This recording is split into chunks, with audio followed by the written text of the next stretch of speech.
గురూజీ 72 గంటల్లోనే ఫోన్లోని అద్భుతమైన జ్యోతిష్య పరిష్కారం చూపిస్తారు. నమ్మండి, నమ్మకపోండి, ఇది నిజం. శ్మశాన కాళి రుద్ర చౌడీదేవి ఆరాధకులు నంబర్ 1 వశీకరణ స్పెషలిస్ట్.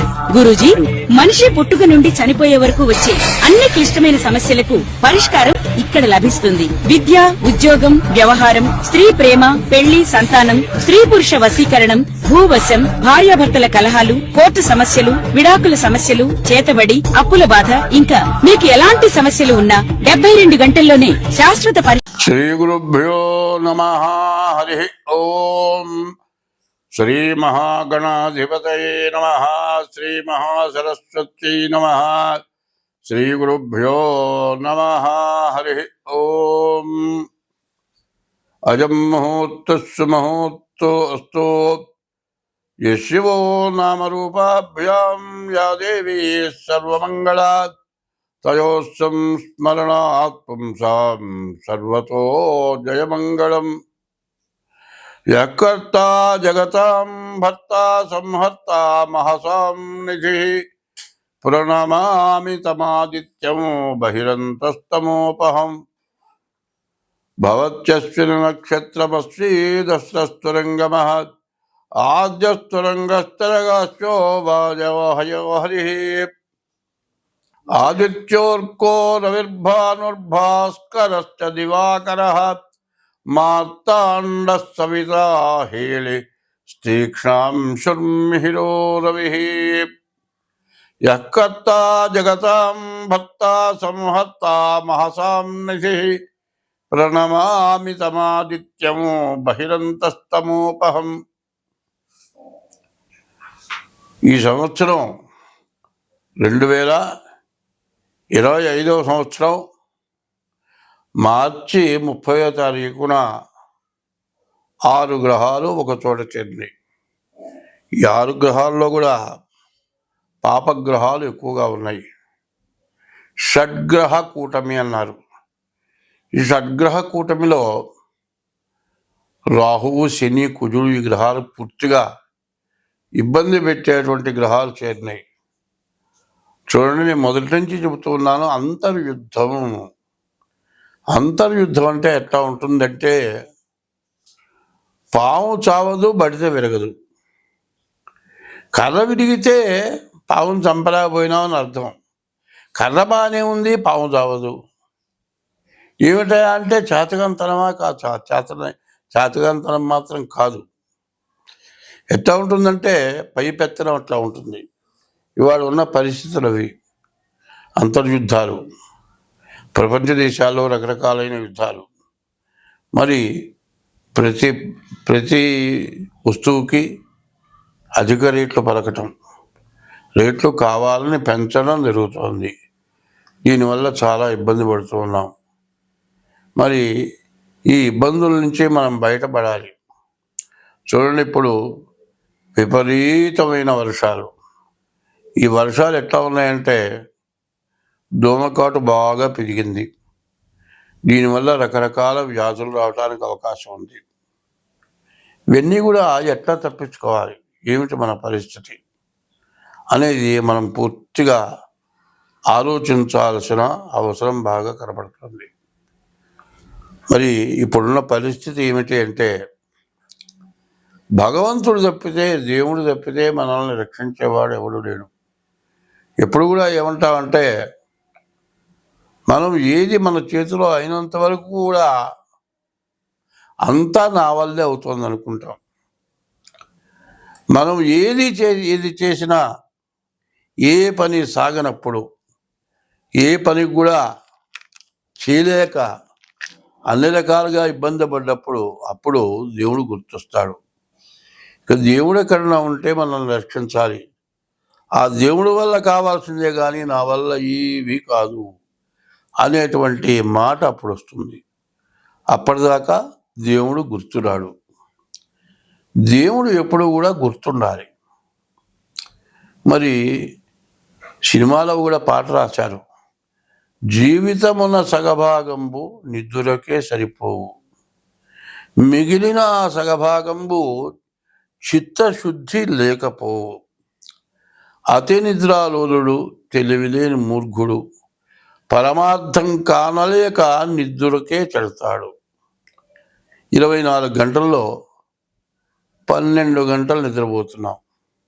ఈ 12 గంటల్లో వయసును బట్టి చదువు కొంత టైం, చదువు అయిపోయిన తర్వాత ఉద్యోగంలో కొంత టైం, చదువు అయిపోయి ఉద్యోగం వచ్చిన తర్వాత పెళ్ళి అయిన తర్వాత భార్యతో కొంత టైము, తర్వాత తల్లిదండ్రులతో కొంత టైము, వచ్చిన సంపాదన ఎట్లా ఖర్చు పెట్టాలది కొంత ఆలోచన. ఇట్లా పగలల్లా రకరకాలైన ఆలోచనలు వస్తూ ఉంటాయి. దీనికి ఒక పద్ధతి, ప్రతిదానికి కూడా ఒక టైం ఉంది. భోజనం మధ్యాహ్నం పూట చేస్తాం, మళ్ళీ రాత్రిపూట భోజనం చేస్తాం, ఉదయం పూట ఉపహారం టిఫిన్ చేస్తాం. ఇది సహజంగా ఇప్పుడు జరగాల్సిందే. జరగకపోతే ఏదో లోటుగానే భావిస్తాం. రాత్రిపూట నిద్రపోకపోతే, నిద్ర పట్టకపోతే ఏదో బాధపడతాం. అట్లాగే బ్రహ్మ ముహూర్తం అని ఉంది. తెల్లవారుజామున కనీసం 5 లోపల స్నానం చేసి 7 లోపల దైవాన్ని పూజించే టైం అది ఒక టైం. కనీసం 1 గంట అది బ్రహ్మ ముహూర్తం అంటారు. ఆ బ్రహ్మ ముహూర్తం ఎట్లా ఉంటుందంటే పగలల్లా పనిచేసి రాత్రిపూట బాగా నిద్రపోయి బాగా రిలీఫ్ అయ్యి నరాలని స్వాధీనంలో ఉండి మనస్సు చిత్తశుద్ధి కలిగి ఉంటుంది. అప్పుడు లేచి శుభ్రంగా తల మీద స్నానం చేసి మనస్సుని చిత్తశుద్ధిగా పెట్టుకొని దైవాన్ని పూజించడం. తర్వాత 6 గంటలకి సూర్యుడు ఉదయించగానే సూర్యుడికి నమస్కారం చేయటం.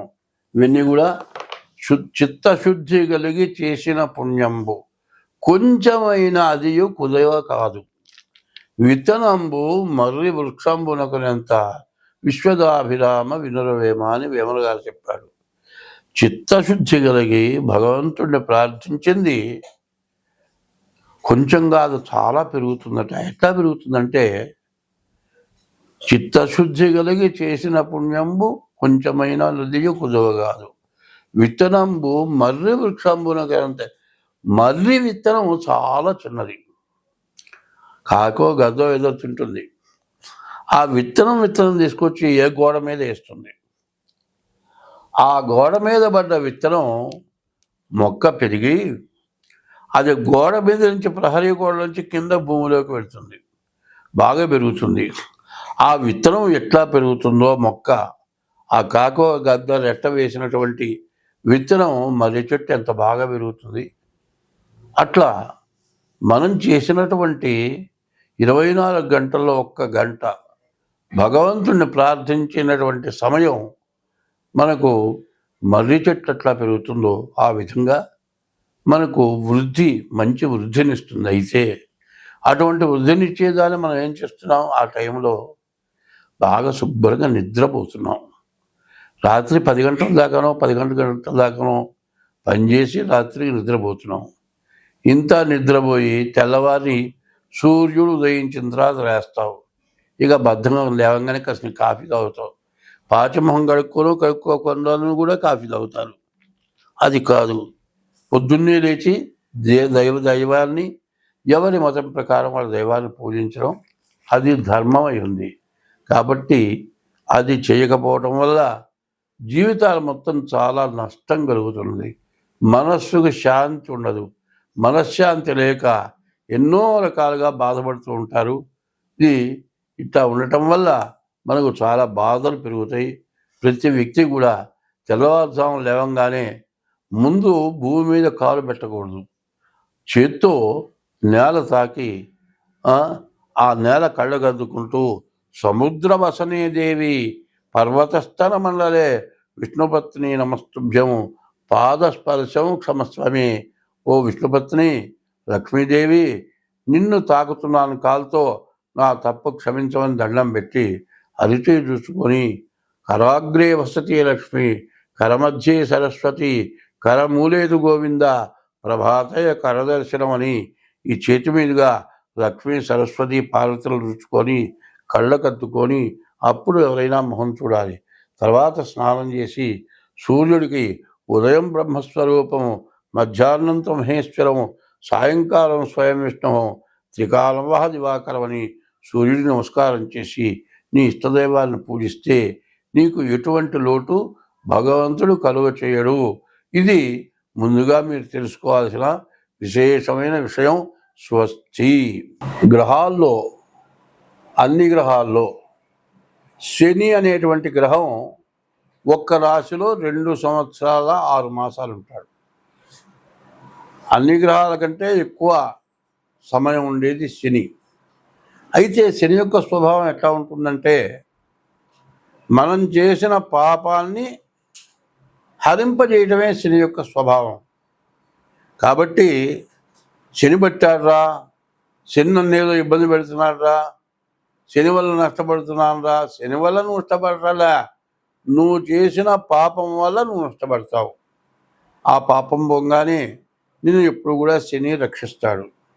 అయితే శనికి ఒక స్వభావం ఉంది, వక్ర స్వభావం అంటారు.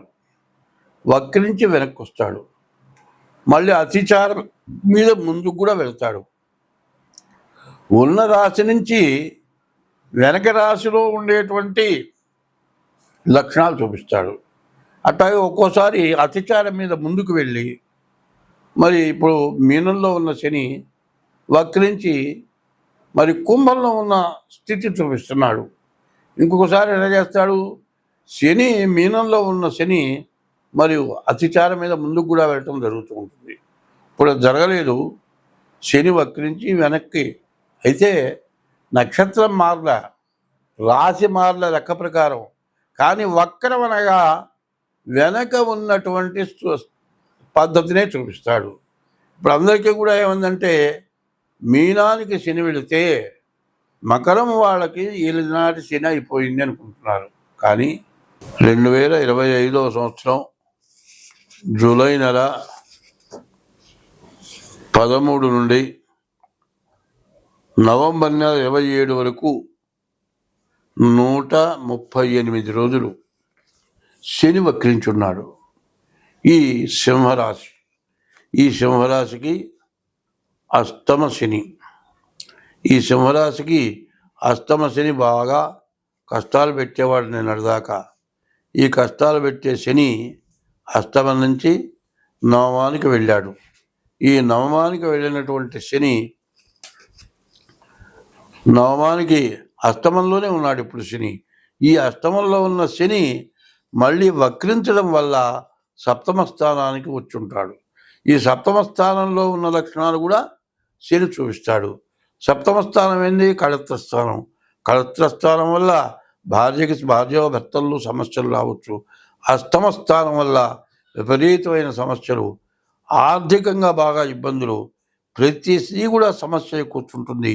ఈ అష్టమ శని ప్రాణకంటకుడు. నిన్నటిదాకా మార్చి 30 వరకు కర్కాటక రాశికి అష్టమ శని. కర్కాటక రాశి నుంచి శని అష్టమం నుంచి మీనానికి వెళ్ళాడు, నవమానికి వెళ్ళాడు నిన్నటిదాకా అనుకున్నారు. కానీ నవమంలో ఉన్న శని కూడా కర్కాటక రాశికి కానీ, అష్టమంలో ఉన్న శని కూడా మళ్ళీ సప్తమంలో ఉండేటువంటి లక్షణం చూపిస్తాడు. ఇట్లాంటి లక్షణాలు చూపించడం వల్ల సమస్యలు బాగా ఎక్కువ అవుతాయి. ఈ సింహరాశికి మరి ఈ అష్టమంలో ఉన్న శని సప్తమంలో ఉన్న లక్షణాలు చూపించడం చేత కుటుంబ కలహాలు, భార్యాభర్తల కలహాలు, కుటుంబ సమస్యలు, వృత్తి వ్యాపారాల్లో బాగా ఇబ్బందులు, చదువుకునే పిల్లలకు చదువు దగ్గర చాలా ఇబ్బందులు, ఏమాత్రం పొరపాటు పడ్డా కాపీ కొట్టిన డీబార్ చేసేటువంటి లక్షణాలు పూర్తిగా కనబడుతూ ఉన్నాయి. మరి ఉన్నత ఉద్యోగం చేసేటువంటి వాళ్ళు వేరే కొత్త ఉద్యోగానికి పోదాం, ఈ ఉద్యోగంలో బాగాలేదు అని ఆలోచించేటట్లయితే ఈ ఉద్యోగం నుంచి ఇంకో ఉద్యోగం వెళితే దీనికంటే ఎక్కువ కష్టాలు వచ్చి పూర్తిగా ఉద్యోగం మానుకొని ఇంట్లో కూర్చోవాల్సిన పరిస్థితి కూడా రావడానికి బాగా సమస్యలు కనబడుతున్నాయి. కాబట్టి ఈ 138 రోజులు కూడా ఈశ్వరార్చన చేసుకోవటం, లక్ష్మీ పూజ చేయటం, శనికి అభిషేకం చేయించుకోవటం, శనికి 19,000 జపం చేయించుకొని నల్ల నువ్వులు దానం ఇవ్వటం ఈ సింహరాశి వాళ్ళకి చాలా అవసరమైంది. ఇట్లా చేయండి, మీకు ఎటువంటి పరిస్థితిలో ఏ సమస్య రాదు. కానీ మనం చెప్పవలసింది ఏంటంటే రాజపాపం పురోహిత, రాజు చేసిన పాపం పురోహితుడు అనుభవిస్తారట, పురోహితుడు చేసిన పాపం ప్రజలు అనుభవిస్తారట, ప్రజలు చేసిన పాపం దేశం అనుభవిస్తుంది. చూడండి, దేశంలో ఎన్ని రకాల వర్షాలు, ఈ వర్షాల వల్ల ఎన్ని సమస్యలు, డ్రైనేజీలు పొంగిపోయినాయి, రోడ్లమ్మటి ట్రాఫిక్ లేదు, బస్సులు పోవాలన్నా మరి డ్రైనేజీలో బస్సులు పడిపోతాయో కార్లు పడిపోతాయో ఏమిటో అర్థం కాని పరిస్థితిగా ఉంది. కాబట్టి ఈ శని ప్రభావం చాలా ఇబ్బందులు పెట్టే లక్షణాలు ఉన్నాయి. కాబట్టి ప్రతి వాళ్ళు కూడా ఈ సింహరాశి వాళ్ళు పూర్తిగా జాగ్రత్త పడటం అవసరం. స్వస్తి. శని జూలై 13 నుంచి నవంబర్ 27 వరకు, అంటే 138 రోజులు శని వక్రించాడు. శని వక్రించిన లక్షణం ఎట్లా ఉంటుంది? కుంభంలో ఉన్న లక్షణమే చూపిస్తాడు. ఈ కుంభంలో ఉన్న శని మరి కుంభరాశి వాళ్ళకి సమస్యే, మకర రాశి వాళ్ళకి కూడా సమస్యే. అట్లాగే ఈ మకర రాశే కాకుండా ఈ కుంభరాశికి మకర రాశికి బాగా ఇబ్బందికరంగా ఉంటుంది. అనవసరమైన ఖర్చులు, నష్టాలు, కష్ట నష్టాలు, అనేక రకాల సమస్యలు అన్నీ కూడా ఇబ్బందిగా ఉంటాయి. అదే కాదు, దేశం మొత్తం మీద విపరీతమైన వర్షాలు, భూకంపాలు, రకరకాలైన ఉపద్రవాలు, నదులు పొంగటం, మరి సముద్రాలు పొంగటం, ఇవన్నీ కూడా రకరకాలైన సమస్యలు వస్తూ ఉంటాయి. కానీ ఈ సమస్యలన్నిటికీ కూడా అందులో కారణం ఏమిటంటే మన పాపమే కారణం.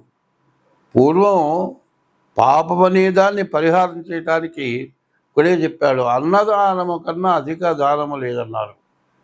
ప్రతివాడు కూడా ఎంత కష్టపడ్డా, ఎంత సంపాదించినా, ఎన్ని లక్షలు సంపాదించినా, ఎన్ని కోట్లు సంపాదించినా తినటానికి తిండి కోసమే సంపాదించేది. కోట్లు సంపాదించినా కోట్లు తిండు, లక్షలు సంపాదించినా లక్షలు తినడు. రాజాధిరాజే కొంత రాజ్యం పరిపాలించిన అందరూ తినేది అన్నమే. అన్నం కాబట్టి ఇంకో రకమైన రొట్టె ఏదోటి కడుపు నిండా ఆహారం తింటాము. ఈ ఆహారం తిని మనం ఏం చేసుకుంటున్నాం? ఈ ఆహారం తినటమే కాకుండా సంపాదించు బాగానే ఉంది, నీవు ఎవరికైనా సరే అంత అన్నదానం చేయాలి. అన్నం లేని వాడికి అన్నం పెట్టాలి. ప్రతివాడికి పెడితే, ఎవరికి పెడితే వాడికి అన్నం పెట్టడం కాదు పద్ధతి. ఇప్పుడు ఎవరింటో శుభకార్యం అయిందనుకోండి, తనతో సమానమైన ఐశ్వర్యవంతుడిని పిలిచి భోజనం పెట్టాలని చూస్తాడు. కానీ వాడేం చేస్తాడు? నలుగురిలో కూర్చొని కడుపు నిండా అన్నం తినడు. అది కాస్త అది కాస్త అట్లా నాలికి రాచుకొని తిన్నాను అనిపించి పెట్టిన దాంట్లో 3 వంతులు పారేసి వెళ్ళిపోతాడు. అదే ఆకలైన వాడు, అన్నం లేనివాడు, అన్నమో రామచంద్ర అని బాధపడేవాడు ఆకలైనప్పుడు అంత అన్నం పెడితే కడుపు నిండా తృప్తిగా తింటాడు. తిన్న తర్వాత ఆయన వల్ల కడుపు నిండా తిన్నాను, అన్నదాత సుఖీభవ అంటాడు. అన్నదాత సుఖీభవ, మరి తర్వాత తిన్నదాత స్థిరోభవ అని కూడా ఉంది. అట్లా ఉంటుంది. కాబట్టి పాపాలు అనేవి చేయటం అనేది, కొన్ని పాపాలు అనుకోకుండా జరుగుతాయి, మనం చెయ్యాలని చెయ్యం. ఆ చేసిన పాపాల వల్ల మరి శని వల్ల చాలా ఇబ్బందులు పడుతూ ఉంటారు.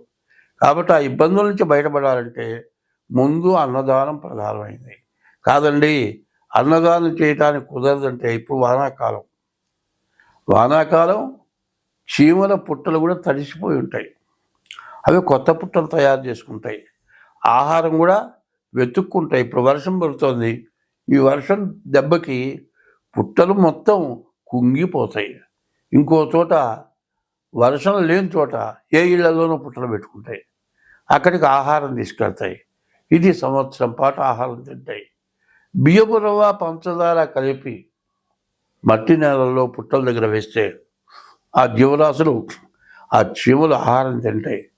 మనం వేసిన ఒక్కరోజుగా తినేది 1 సంవత్సరం పాటు తినచ్చు, ఇంకా ఎక్కువ రోజులు కూడా తినచ్చు. ఎంతోమందికి అన్నదానం చేసినటువంటి పుణ్యం వస్తుంది. అన్నదానం అనేది ఎట్లా ఉండాలి అంటే, నోరు లేని జీవరాశులు ఉన్నాయి, నోరు తెరిచి నాకు ఆకలి అవుతుంది పెట్టు అని అడిగేటువంటి స్థితిలో ఈ జీవరాశి లేదు. కొన్ని జీవరాశులు వస్తాయి, మన దగ్గర వచ్చి నుంచుంటాయి, అట్లా చూస్తే అమ్మాను అరుస్తాయి, లేకపోతే భౌభవ నరుస్తుంది కుక్క, అమ్మాను ఆవరుస్తుంది, లేకపోతే రామచిలక కీచుకీచమంటుంది. ఇట్లా ఆ గ్రహ చెట్ల మీద ఉండేటువంటి పక్షులు ఈ వర్షానికి ఆహారం లేక తన్నుకుంటూ ఉంటాయి. అటువంటి వాటికి ఆహారం పెడితే మనకు సమస్త పాపాలు నశించిపోతాయి. అయితే పెట్టమన్నా కదా అని పెట్టడం కాదు, పెట్టిన తర్వాత మనం ఎటువంటి పాపం చేయకూడదు. తెలిసి తెలియక చేసిన పాపం వీటి వల్ల నశించిపోతుంది, కానీ మళ్ళీ పాపం చేయకుండా ఉండాలి. శని ఎటువంటి వాడు అంటే తండ్రి కొడుకుని ఎట్లా శిక్షిస్తాడో తప్పు చేస్తే అట్లా శిక్షించేవాడే శని. అందువల్ల ఈ శని యొక్క ప్రభావం ఎట్లా ఉంటుంది అంటే నీవు చేసిన తప్పుకి నీకు శిక్ష పడుతుంది. కాబట్టి ఈ మకర కుంభరాశులకి, మరి మీనరాశికి, ఈ 3 రాశులకు కూడా చెప్పాలి అంటే పూర్తిగా శని వల్ల చాలా నష్ట కష్టాలు రాబోతున్నాయి. కాబట్టి ఈ 138 రోజులు కూడా చేతనైనంత వరకు ఈశ్వరాభిషేకం, మారేడురాలతో పూజ అట్లా చేసుకోండి. ఇంకా మీ జాతకం చూపించుకోండి. జాతక రీత్యా మీకు ఏదైనా దోషాలు ఉంటే ఆ దోషాలు పోవటానికి ప్రయత్నం చేయండి. స్వస్తి.